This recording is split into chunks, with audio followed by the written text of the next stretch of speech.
दोस्तों, target with PS Parihar channel में आपका स्वागत है। इस चैनल के माध्यम से आप लोगों को विद्यार्थी जीवन से संबंधित सभी सूचनाएं प्रदान की जाती हैं। तो आइए शुरू करते हैं और देख लेते हैं कि आज के इस वीडियो में ऐसी कौन कौन सी सूचनाएं हैं। तो वीडियो को जल्दी से लाइक करते हैं, शेयर करते हैं और जिन छात्रों ने चैनल को अभी भी सब्सक्राइब न किया हो तो जल्दी से सब्सक्राइब कर लें, ताकि आप लोगों को भी इसी प्रकार के ऑथेंटिक अपडेट सबसे पहले मिलती रहे। आगे बढ़ने से पहले एक और सूचना उन विद्यार्थियों के लिए जो विद्यार्थी यूपी ट्रिपल एससी की भर्ती लेखपाल की तैयारी कर रहे हैं। वे सभी अभ्यर्थी चजुक प्रकाशन की इस बेस्ट बुक को ले सकते हैं। ये पुस्तक है लेखपाल भर्ती में पूछा जाने वाला ग्राम समाज एवं ग्राम विकास की 25 प्रश्न पूछे जाएंगे, 25 नंबर के ग्राम समाज एवं ग्राम विकास की। काफी अच्छी पुस्तक है। इसमें 1100 से ज्यादा प्रश्नों का संकलन किया गया है और जो परीक्षा 2015 में हुई थी 2 पालियों में, उस परीक्षा का इसमें सॉल्व पेपर भी दिया हुआ है। काफी अच्छी पुस्तक है ये, जिसमें आप लोग देख सकते हैं ऑब्जेक्टिव प्रश्न के अलावा डिस्क्रिप्टिव पूरा का पूरा स्टडी मटेरियल भी दिया हुआ। जैसे यहाँ पर आपको दिख रहा होगा, राजस्व विभाग से संबंधित पूरे चैप्टर दिए हुए हैं और इसी तरीके से नीचे भूमि सुधार से संबंधित भी चैप्टर दिए हुए हैं, ग्राम विकास से संबंधित क्वेश्चन दिए हुए। तो बहुत सारी चीजें आपको इस गाइड में देखने को मिलेंगी। आपको बता दूं कि सभी कापी किताबों की दुकानों में आपको ये पुस्तकें चजुक प्रकाशन की मिल जाएंगी और अगर आप लोग ऑनलाइन मंगवाना चाहते हो तो उसकी भी लिंक मैंने डिस्क्रिप्शन बॉक्स में दे दी है। ग्राम समाज एवं ग्राम विकास के साथ में एचडी बुक भी आता है, प्रैक्टिस सेट भी आता है, इसकी भी लिंक डिस्क्रिप्शन बॉक्स में दे दी गई है। चलिए शुरू करते हैं और सबसे पहले जो सूचना है वो कोरोना संक्रमण की। लिखा हुआ है प्रदेश में 8,334 नए केस, 4 की मौत, दफ्तरों में रोटेशन प्रणाली। इलाहाबाद विश्वविद्यालय की तरफ से भी छात्रों को कह दिया गया है कि सभी हॉस्टल खाली कर दें और घर चले जाएं। यहां पर देख सकते हैं लिखा हुआ है कि अब एक दिन में 1.79 लाख केस, 5 से 10% ही मरीज हो रहे हैं भर्ती। ये हो रही है देश की बात। देश में ये देखिए 1.79 लाख से ज्यादा नए संक्रमित मिले हैं और बीते 2 दिन में हर घंटे संक्रमितों की जो संख्या वो 6,651 से बढ़कर के अब 7,488 हो गई है। हालांकि हर घंटे मौतें 14 से घटकर के 6 पर आ गई हैं। सरकार का कहना है कि फिलहाल केवल 5 से 10% संक्रमितों को ही अस्पताल जाने की नौबत आ रही है। दूसरी लहर के बाद अस्पताल की जरूरत वाले सक्रिय मामलों का प्रतिशत 20 से 23% तक रहा। तो वहीं पर लिखा हुआ राजनाथ सिंह और जेपी नड्डा भी संक्रमित हो गए। ये देखिए लिखा हुआ है कि कोरोना के चलते इलाहाबाद विश्वविद्यालय ने लिया निर्णय, हॉस्टल न खाली करने वालों पर होगी कार्रवाई और हॉस्टल खाली कर अपने घर जाए छात्र, ऐसा कहा गया है इलाहाबाद विश्वविद्यालय की तरफ से। एसपीएम और केपी कॉलेज में प्रवेश प्रक्रिया भी रोक दी गई है। राजर्षि टंडन डिग्री कॉलेज में ऑनलाइन दाखिला होगा केवल। वहीं पर कल भारत की एक बड़ी परीक्षा भी स्थगित कर दी गई है कोरोना को लेकर के। यहाँ पर लिखा FSSAI की जो परीक्षा 17 जनवरी से लेकर के 20 जनवरी तक होनी थी, इस परीक्षा को तत्काल प्रभाव से रद्द कर दिया गया है, स्थगित कर दिया गया है। अनेक पोस्टों के लिए ये एग्जाम होने वाला था और इसके बारे में यहाँ पर लिखा गया कि ये परीक्षा क्यों स्थगित की गई है। लिखा keeping in view the sudden increase of कोविड-19 cases, it has been decided to defer the conduct of examination for all posts. Revised schedule for conduct of examination would be announced in due course. तो फिलहाल ये स्थगित कर दिया गया है, नई तारीखों का ऐलान बाद में किया जाएगा। अगली सूचना है एमपी पीसीएस के 283 पदों 283 और वन सेवा के 63 पदों के लिए ऑनलाइन आवेदन शुरू हो चुके हैं। लिखा हुआ मध्य प्रदेश लोक सेवा आयोग की राज्य सिविल सेवा और राज्य वन सेवा परीक्षा आज से आवेदन प्रक्रिया कल से 10 तारीख से शुरू हो गई है। इच्छुक उम्मीदवार एमपीपीएससी, ये वेबसाइट याद रखिएगा, ये वेबसाइट है यहाँ पर मेन। इस वेबसाइट पर जाकर के आप लोग ऑनलाइन आवेदन कर सकते हैं। ये वेबसाइट दी हुई है और पूरी डिटेल भी देख सकते हैं, नोटिफिकेशन भी देख सकते हैं और यहाँ पर जो प्रारंभिक परीक्षा यानी प्री कब होगी इसकी भी जानकारी दे दी गई है नोटिफिकेशन के। इसमें 24 अप्रैल 2022 को इन विद्यार्थियों की परीक्षा होनी है। 10 तारीख से आवेदन शुरू हो चुके हैं। लास्ट डेट याद रखिएगा, लास्ट डेट 9 फरवरी रखी गई है।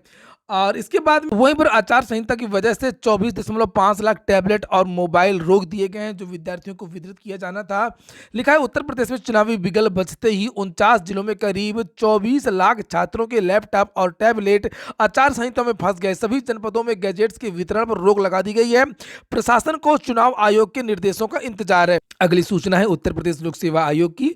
विभिन्न पदों पर साक्षात्कार का कार्यक्रम जारी कर दिया गया है। उत्तर प्रदेश लोक सेवा आयोग ने विभिन्न पदों पर साक्षात्कार साक्षात्कार का कार्यक्रम सोमवार को जारी कर दिया। चिकित्सा शिक्षा विभाग के तहत विभिन्न विशिष्टताओं के साक्षात्कार के क्रम में सहायक आचार्य कम्युनिटी मेडिसिन का इंटरव्यू 17 जनवरी को होगा। उद्यान एवं खाद्य प्रसंस्करण विभाग में कीट विज्ञानी के 2 पदों का साक्षात्कार 18 जनवरी को होगा। इसी तरीके से पूरा जो विवरण है अनेक भर्तियों का यहाँ पर दिया हुआ है और जानकारी निकल करके आ रही है कि उत्तर प्रदेश लोक सेवा आयोग इसी महीने जनवरी के लास्ट में ही अपना परीक्षा कैलेंडर भी जारी कर देगा। चूंकि चुनाव की आचार संहिता लग चुकी है और चुनाव आयोग ने किस किस दिन चुनाव होंगे उसका विवरण भी जारी कर दिया है, कार्यक्रम जारी कर दिया है। अब लोक सेवा आयोग अपनी जो तारीखें हैं वो बदल करके परीक्षा कैलेंडर जारी कर देगा और इसी का उत्तर प्रदेश लोक सेवा आयोग इंतजार कर रहा था। वहीं पर लिखा हुआ चुनाव आयोग को ट्वीट करके मांगा रिक्त पदों पर चयन। इसके बारे में मैंने कल भी जानकारी आप लोगों को दी थी। लिखा रूटीन रिक्त पदों को भरने के लिए प्रतियोगी चुनाव आचार संहिता लागू होने से पहले आंदोलन कर रहे थे। उनका कहना है कि इनकी सक्रिय पूर्व घोषित पदों पर रिक्ति रह गई है। यहां पर लिखा हुआ है कि इनकी प्रक्रिया पूर्व घोषित पदों में रिक्त रह गई सीटों के लिए और इस कारण इसे जारी रखना चाहिए। इस स्थिति से अवगत कराते हुए युवा मंच ने चुनाव आयोग के ट्विटर हैंडल व ईमेल के माध्यम से पत्र प्रेषित करके प्रदेश में रिक्त पदों पर चयन प्रक्रिया विज्ञापन की रूटीन कार्रवाई को न रोकने और संबंधी दिशा निर्देश जारी करने की मांग की है। तर्क ये दिया है कि प्रदेश में 5 लाख से ज्यादा पद रिक्त हैं जो कि दशकों पहले से सृजित है। मुख्य चुनाव आयुक्त को लिखे पत्र में युवा मंच के संयोजक रजत सचान ने बताया कि रिक्त पदों में सरकार द्वारा 97,000 प्राथमिक शिक्षक भर्ती, 27,000 टीजीटी पीजीटी और 12,000 एलटी पदों पर भर्ती शुरू करने की घोषणा सरकार पहले ही कर चुकी है।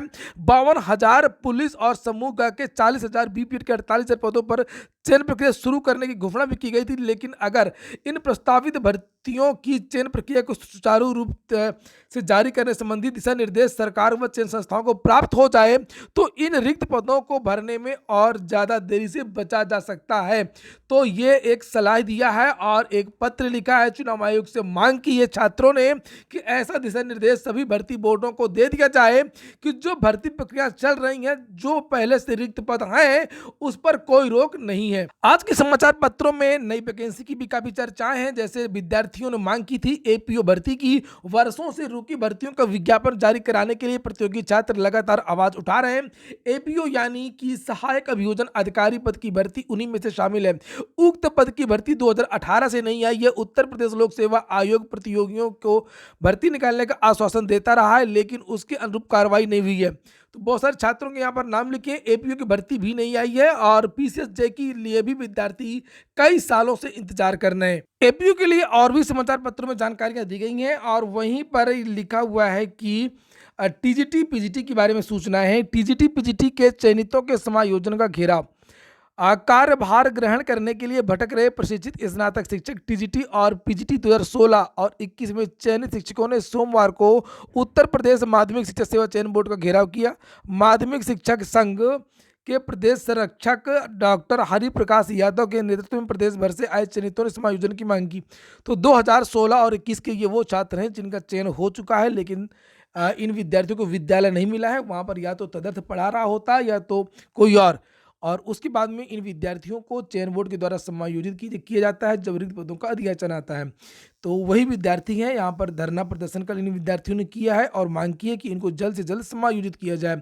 वहीं पर टीजीटी पीजीटी के बारे में मैं बता दूं कि भले ही चयन बोर्ड ने कहा था कि 15 तक विज्ञापन जारी नहीं होगा, 15 के बाद में विज्ञापन जारी कर दिया जाएगा, लेकिन मुझे लगता है कि बहुत मुश्किल है और शायद चयन बोर्ड अब नई शिक्षक भर्ती की जो विज्ञापन है जारी नहीं कर पाएगा। अगली सूचना है 69,000 शिक्षक भर्ती।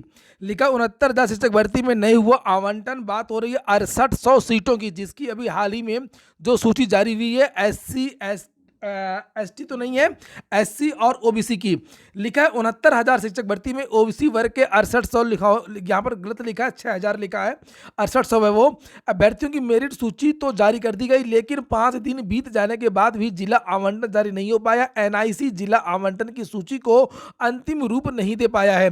चयन सूची 5 जनवरी को जारी हुई थी और जिला आवंटन के बाद में काउंसलिंग होनी थी और इसके बाद ही नियुक्ति पत्र जारी होने लगे हैं। दरअसल एनआईसी ऐसा फार्मूला तैयार कर रहा है ताकि किसी भी अभ्यर्थी के साथ में अन्याय ना होने पाए।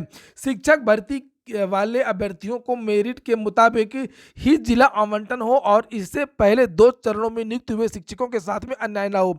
कई शिक्षक भर्तियों में ऐसा हो चुका है, कई चरण में भर्ती होने के कारण कम मेरिट वाले शिक्षकों को मनमाफिक जिले मिल जाते हैं। तो इसमें असल में बहुत सारा जो मामला कोर्ट भी चला गया है, बहुत सारे विद्यार्थी कोर्ट चले गए। विद्यार्थियों का कहना है कि कम से कम 18,000 सीटें और चाहिए और इसी की वजह से जो है भर्ती बोर्ड सोच समझ करके सूची जारी कर रहा है और जिला आवंटन सोच समझ के कर रहा है।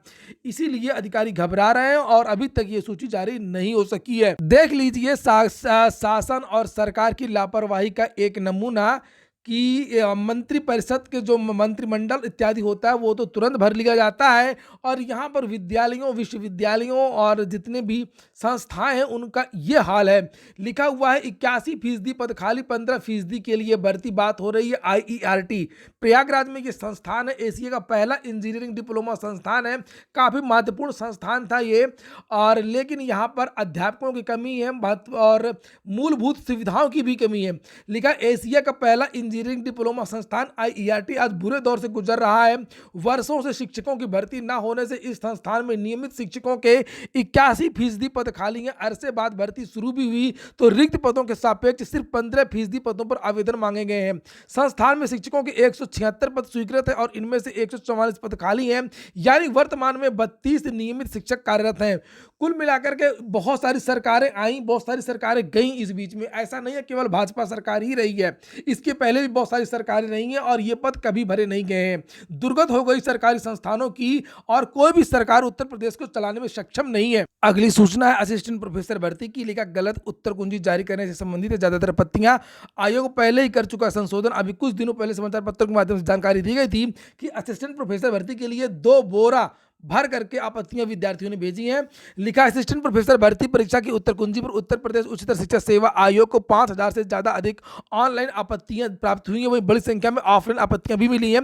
हालांकि निस्तारण से पहले ही आधे से अधिक आपत्तियां छट करके बाहर हो जाएंगी। ये आपत्तियां पूर्व में जारी की गई गलत उत्तर कुंजी से संबंधित है और आयोग इसमें सुधार करते हुए संशोधित उत्तर कुंजी जारी कर चुका है। प्रदेश के अशासकीय महाविद्यालयों के 47 विषयों में असिस्टेंट प्रोफेसर के लिए 2002 पदों पर भर्ती होनी है, जिसके लिए 3 चरणों में लिखित परीक्षा आयोजित की जा चुकी है। वहीं पर लिखा हुआ है कि आयोग की सचिव वंदना त्रिपाठी का कहना है कि आपत्तियों की छटनी का काम जल्द पूरा हो जाएगा, क्योंकि ज्यादातर आपत्तियां पूर्व में जारी गलत उत्तर कुंजी से संबंधित हैं, जिन्हें पहले ही संशोधित किया जा चुका है। तो ठीक है दोस्तों, ये हो गया आज का वीडियो अगर आपको अच्छा लगा हो तो लाइक कर दें। जिन छात्रों ने चैनल को सब्सक्राइब ना किया सब्सक्राइब कर लें। पूरा वीडियो सुनने के लिए बहुत बहुत धन्यवाद।